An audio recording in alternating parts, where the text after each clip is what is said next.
Monday. I'm Susan Peters Chesley, Master Life Coach, and I'm here today. July is Boundaries Month. I don't know about you, but I used to have the worst time setting up boundaries. As a matter of fact, I didn't have any boundaries. I was always saying yes, yes, yes. Even though I didn't feel like it, I was tired, I didn't have the time, because I felt if I said no, that person wouldn't like me anymore, or I'll be labeled a bad person. And that was in my own mindset. No one actually told me that, but that's just the way I felt. And sometimes when we grow up in environments that if you say no, you're considered disrespectful, or you're not allowed to say no. You're not allowed to have your own space. And so it's time to set your boundaries. And this week I had to do just that twice. It was really difficult. It was something that I was putting off. One of them I was putting off for, like, I'm going to tell you, 12 years. 12 years I was putting it off. The other one just happened to pop up, and something happened. Someone's mental health made me have to put permanent boundaries in between those. So there are many different things that we have to put boundaries on. If you're at work, you may have someone at work who is annoying you, who's harassing you, or trying to make it hard for you to work there. Sometimes they're even trying to take your space or get you out. And so I like to call these love and hate frenemies. And so, who needs enemies? When you have friends, because when you have both in one, what about that? So if you're asking what a frenemy is, it's more than someone who annoys you or rubs you the wrong way. Still, you keep them as a friend. A frenemy can turn into a toxic relationship if you don't have the proper boundaries set up in place. But these type of friendships can also be beneficial. Surprise? Yes. So having frenemies at work sets you up to be more creative when problem solving and decision making. It allows you to see problems from a different perspective when you're not exactly seeing eye to eye with your colleague. So at least that's the theory that we have. The reality is that it may be easier to say than do. Here are 4 ways to safely navigate the frenemy waters that we're going to talk about today. Number 1, as soon as you realize that this friend is a frenemy, set up the proper boundaries. These are designed to maintain your privacy and your sanity. So you spend positive time with them, but don't let yourself get lulled into a false sense of security. And the minute they turn negative, it's time to cut the visit short. And set up your own boundaries when it comes to topics you will discuss. That was the second part relationship that I had set up my boundaries personally with myself. We kind of both did. That we wouldn't talk about politics because we're on the opposite streams of the spectrum. Okay. But this person's mental health it took something the wrong way, actually heard something totally different than what was said, and just really went off on the deep end, and it was really ugly. And so I had to say, that's it. We're going to take a permanent break, because it was getting there. And so the amount of time you spend with them, you can determine that. Don't let someone else determine that. After you're spending time with them, be extra aware when drinking alcohol, so that you don't overstep your own boundaries after a few cocktails. You don't want to be ugly, okay?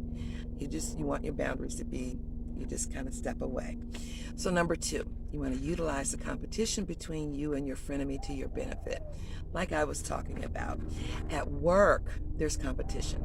And I was talking with a client last week about, she said, we're not in competition. I'm like, oh, honey, yes, you are.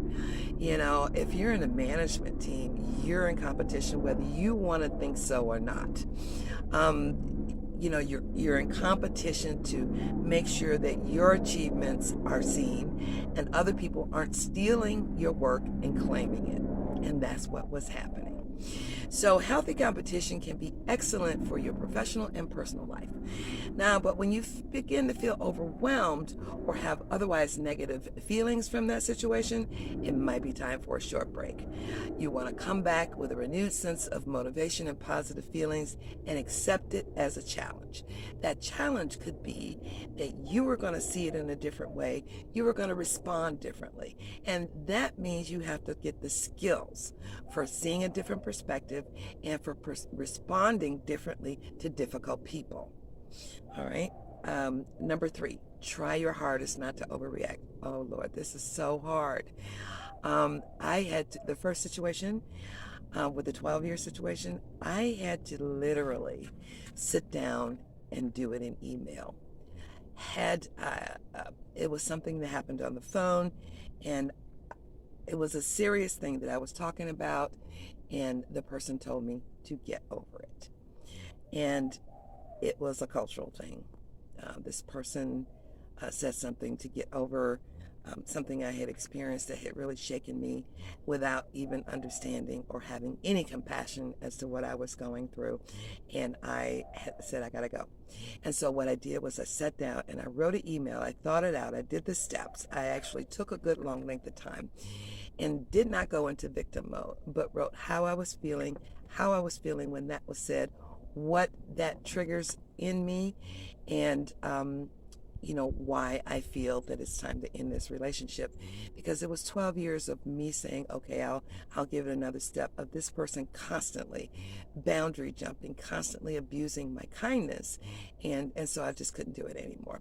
So what you want to do is you don't want to overreact. These people will push your buttons. Okay? And if you react to that, it will only make the situation worse. Try not to take things personally, because always the results in an emotional overreaction. Always. So the best move is to step away, calm down, take a few moments, meditate, breathe, whatever you have to do, then go back into the situation once you've regained your composure. Now, never let your frenemy know your weak points. Never. Never tell them.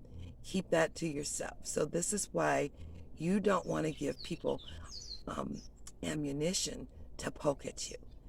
You don't want to keep telling, oh, I have anxiety. The next thing these people are going to do everything to evoke the anxiety in you. And especially if it's at work, they want to drive you out. And so don't give it to them. Say, keep it to yourself and stay calm. Okay, number 4, your frenemy wants you to feel as if you can confide in them. You can't trust these people. Okay?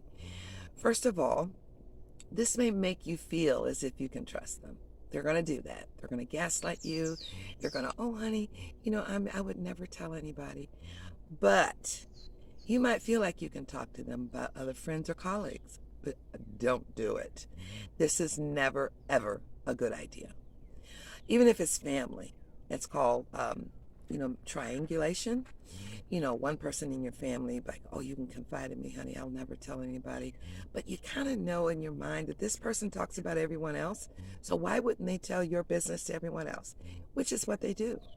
And so they'll tell you to confide in you. They get all the dirt, sipping the tea, as it's called, and then go to someone else. Girl, let me tell you, this girl, blah, blah, blah, blah, blah, blah, blah, blah, blah. So they will badmouth you as much as possible, put all your business in the street, and this is at work too. This is why you must keep your personal business out of work. You never, and I don't use the word never, you never tell any coworker that you're having anxiety, or that you're sad, or that whatever's going on at home, you keep it at home. You separate that. You do your job. If you are upset and you need a moment, step away outside of the work area. Go take a drive, go eat lunch, go do something. Come back and chill. But never confide in workspace people, because they will spread it around. And so, and don't let yourself get negative. You're going to run into a lot of negative Nellies and people who, let me tell you, that client that I was telling you has a busybody at work, wants to befriend everyone, but I can tell just from them telling me, this person just wants to spread the gossip. They want to sip the tea, and then they want to spill it all over the place. I hate tea. I don't drink tea. I'm a coffee person, so I'm hardcore. And so this is what you do when dealing with difficult people. Make sure your boundaries are tight. Make sure, number one, again, we're going to go over them again really quickly. As soon as you realize this person is a frenemy, set up the proper boundaries designed to maintain your privacy and your sanity. Number two, utilize the competition between you and your frenemy to your benefit. Okay? Try your hardest not to overreact. Stay calm, stay within yourself. And number four, this frenemy wants you to feel as if you can confide in them, but you cannot trust this person. You cannot. I don't care if you like, oh, but they're so nice and they seem so nice. You've got to trust your gut. You need to keep your private things inside. And if you have a friend, a real friend that you can confide in and you can trust that they won't spread it around, talk to that friend. I have two. One is and that I can talk to anything about to these two people, and those are the only two people that I tell what's going on with me. So I'm hoping you're having a great Mindset Monday today, and I'll see you next week in the next video. Remember, we're talking about boundaries this week. Oh, before don't forget to subscribe, hit the notification button so you know when I upload some videos. Also, it's going to be Christmas in July on the 14th. I have pretty much retired from full-time coaching, and I'm just doing the YouTube right now, and I'm writing a lot of personal development. And so I'm getting rid of my old personal development and some of my other content that I've had sitting on my hard drive at really fire sale prices. So look down below, you'll see the link to my page, and it starts on the 14th. So you'll want to grab this stuff up because it's going to be affordable. And once I'm done, I'm done. I'm going to start with my new coaching content. And so have a great Monday. Aloha.